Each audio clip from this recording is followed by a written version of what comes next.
ঠিক না বলুন? জানি আর লজ্জা থাকা দরকার। কি ওয়াজ করছে হুজুর, কি ওয়াজ করছে, বল না। আর তোর কপালে নেই, বুঝালি তোর কপালে না, তাহলে তো সবার দ্বারাই ভালো কাজ হতো। ঠিক বলছি না ভুল বলছি? আল্লাহর কসম, এই তাহাজ্জুদের সময় চলছে, আল্লাহ যে কজনকে পছন্দ করে ভালোবাসে তাদের দ্বারা এই ভালো জায়গায় ভালো কাজও করিয়ে নেবে, ভালো জায়গায় জান্নাতের বাগানে বসিয়েছে। সকলে বলে আল্লাহুম্মা আমিন। আর একটু জোরে বলেন আল্লাহুম্মা আমিন।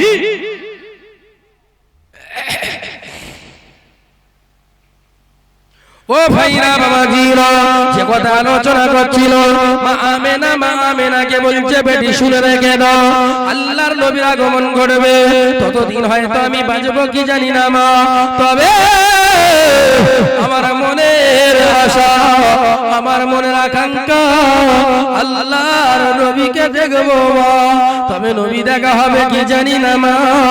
বড় কষ্ট করে আমি একটা সোনার পয়সা তৈরি করেছি, ওই পয়সার একদিকে লেখা আছে আল্লাহর নাম, অপরদিকে জগৎগুরু বিশ্বগুরু বিশ্বনেতা মদিনার কামলিওয়ালা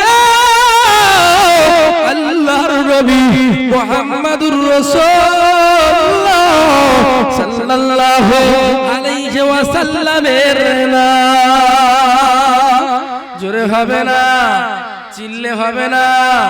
ও জওয়ান যুবকেরা, মা আমেনা ওই টাকাটা ফেরত দিয়ে দিলে, ওই টাকাটা যখন ফেরত দিলে, ওই টাকাটা আস্তে আস্তে ওই বৃদ্ধা মানুষটা, বয়স্ক মানুষটা ওই টাকাটা চোখে বোলাচ্ছে, ওই টাকাটা নিয়ে বুকে বোলাচ্ছে, টাকাটা নিয়ে ঠোঁটে বোলাচ্ছে আর বলছে ও আমেনা শুনবি কি দাও, ও বেটি আমেনা, আমি টাকায় চুমা খাই না মা, আমি টাকায় চুমা দিই না মা, আমি জানো আল্লাহর নবী কদমে চুমা খা।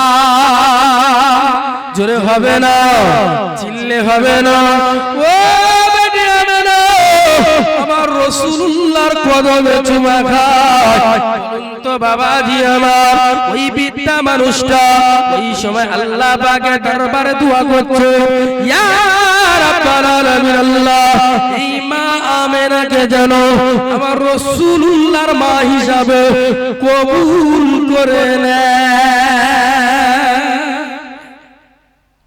ওই নূরে মুহাম্মাদিটা আস্তে আস্তে আব্দুল্লাহর কপালে চুমকে গেলেন। জোরে বলুন কোন আব্দুল্লাহ? শুনে আল্লাহু আকবার। কাবা শরীফের মাতোয়াল্লি ও জওয়ান যুবকেরা, হযরতে আব্দুল্লাহর বিবাহ হবে কার সঙ্গে? কার সঙ্গে? মেয়ে খুঁজছে, আর আব্দুল আফসরি ছেলে খুঁজছে বিবাহ দেবে বলে। কার সঙ্গে? কার সঙ্গে? আমার রাসূলুল্লাহর মা আমেনার সঙ্গে। কাবা শরীফে মাতোয়াল্লি ছোট ছেলে আব্দুল্লাহর বিবাহ হয়ে গেল, আব্দুল্লাহর শাদী হয়ে গেল।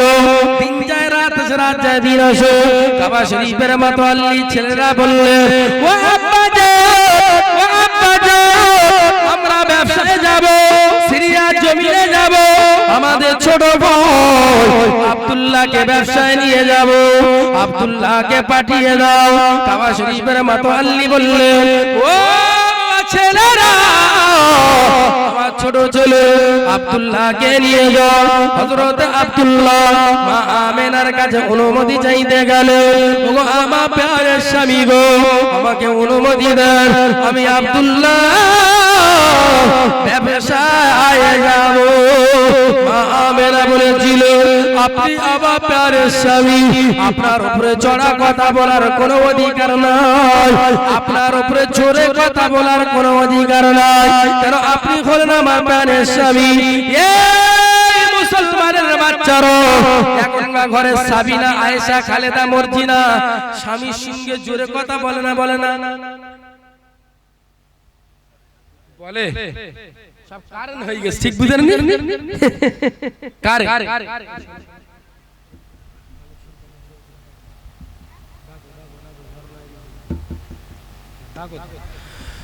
ভাইরা আমার বাজিরা, হযরতে মা আমেনা মনটা বড় খারাপ। স্বামী ব্যবসায় যাচ্ছে, স্বামী আর স্ত্রী কত মহব্বত মধু। ও জওয়ান যুবকেরা কান্না খাড়া করে শুনে রেখে দাও। হযরতে আব্দুল্লাহ হুজুর আস্তে আস্তে ব্যবসায় চলে গেলে, কত দুঃখের কথা শোনো। হযরতে আব্দুল্লাহ ব্যবসায় চলে গেল। ও জওয়ান যুবকেরা মনটা বড় খারাপ। একটু বলি, ওরা ছিল জীবনের শেষ। আমার নবীকে কিন্তু এতিম করে চলে যাচ্ছে, যাতা কথা নয়। হযরত আব্দুল্লাহ ব্যবসা চলে যাচ্ছে, আমার নবী তখন মায়ের গর্ভে। কত দুঃখ, কত কষ্ট। মা আমেনা বললেন, আমার স্বামী আপনি ব্যবসা থেকে তাড়াতাড়ি ফিরে আসবেন, আমি একা ঘরে ঘরে ঘরে থাকবো। আমার প্রাণের স্বামী আপনি তাড়াতাড়ি ফিরে আসবেন। হযরত আব্দুল্লাহ বলেছিল, একবার যাই দাদু বাজিতে পারি না। ও ভাইরা বাবাজিরা, হযরত আব্দুল্লাহ ব্যবসায় পৌঁছে গেলেন। দিন যায় রাত আসে, রাত যায় দিন আসে। হযরত আব্দুল্লাহ বলল, ওগো আমার মায়ের পেটের ভাইয়েরা চলো না, অনেকটা দিন হয়ে গেল, আমরা বাড়িতে যাই। আমার বিবি আমেনা ঘরে রয়েছে, আমার বেটা আহমদ মুহাম্মাদুর রাসূলুল্লাহ সাল্লাল্লাহু আলাইহি ওয়াসাল্লাম গালে চুমা দেব, আমার বেটাকে নিয়ে খেলা করব। আব্বা আব্বা বলে ডাকবে। এই মুসলমানের বাচ্চারা বলুন তো বাবাজি আমার, আব্দুল্লাহর ব্যবসায় দাঁড়াতে পারলেন না। কাবা শরীফের মাতোয়াল্লি ছেলেরা আর ব্যবসা করলেন না। ব্যবসা থেকে রওনা দিল, বাড়ির দিকে রওনা দিল। জায়গাটার নাম হলো আবুয়া নামক। আবুয়া নামক প্রান্তরে এসে হযরতে আব্দুল্লাহর পেটে পেটে যন্ত্রণা শুরু হয়ে গেল। আব্দুল্লাহ কাতলা মাছের মতো লাফাচ্ছে। ওগো আমার বড় ভাই, আমি আব্দুল্লাহ হয়তো মারা যাব, আমি আব্দুল্লাহ মারা যাব। বড় ভাই ওই সময় পাগল হয়ে গেল। বলুন তো বাবাজি আমার, আব্বা মারা গেলে, ইন্তেকাল হয়ে গেল, ভাই ভাই বেঁচে থাকে, ছোট ভাই যদি ইন্তেকাল হয়ে যায়, বড় ভাইয়ের কলিজা ফেটে যায়। ও জওয়ান যুবকেরা, ও সোনার মানিকেরা, হযরতে আব্দুল্লাহ হুজুর ছটপট ছটপট করছে। ডাক্তার কবিরাজকে ডাকা হলো, কোনো মতে কোনো কাজ হলো না। ডাক্তার কবিরাজকে ডেকে কোনো মতে কোনো কাজ হলো না।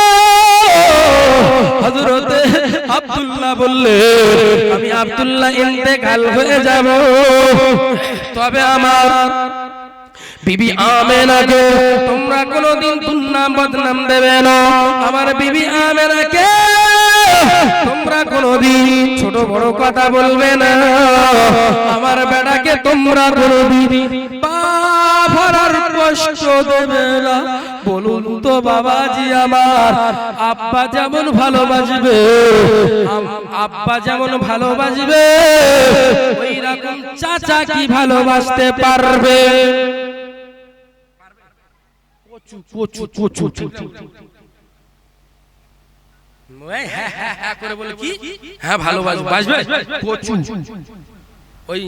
আপনার ধসায় জায়গা কিনেছে, তারপরে চাঁদা চাঁদা চাঁদা বলে তো, ওই ওখানে বালুর গাছা, এই গাছা, সেই গাছা সব জায়গা কিনেছে, বুঝলেন?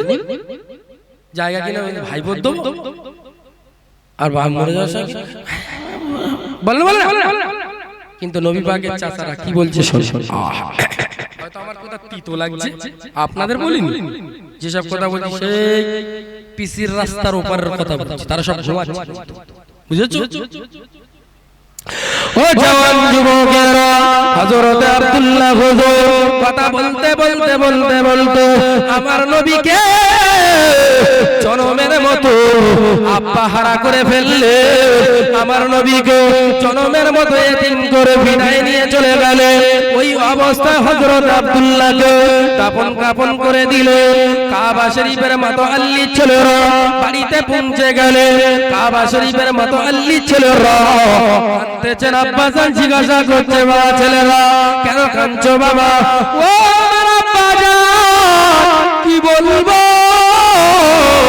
এই সময় আব্দুল মুত্তালিব হুজুর বলেছিলেন বাবা ছেলেরা ব্যবসা করতে গেলে লাভ হয় ব্যবসা করতে গেলে লস হয় ব্যবসায় কি লস হয়েছে বাবা আব্বাজান ব্যবসায় লস হয় নাই ব্যবসায় আল্লাহ বরকত দিয়েছে ছেলেরা তবে কেন কাঁদছো ওগো আমার আব্বাজান আমাদের ছোট ভাই হযরত আব্দুল্লাহ আর জগতে বেঁচে না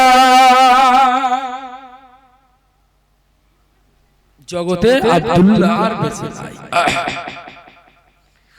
এই কথাটা যখন মা আমেনার কাছে চলে গেল মা আমেনা পাগল হয়ে গেল ও জওয়ান যুবকের মা আমেনার কলিজাটা যেন ফেটে যায়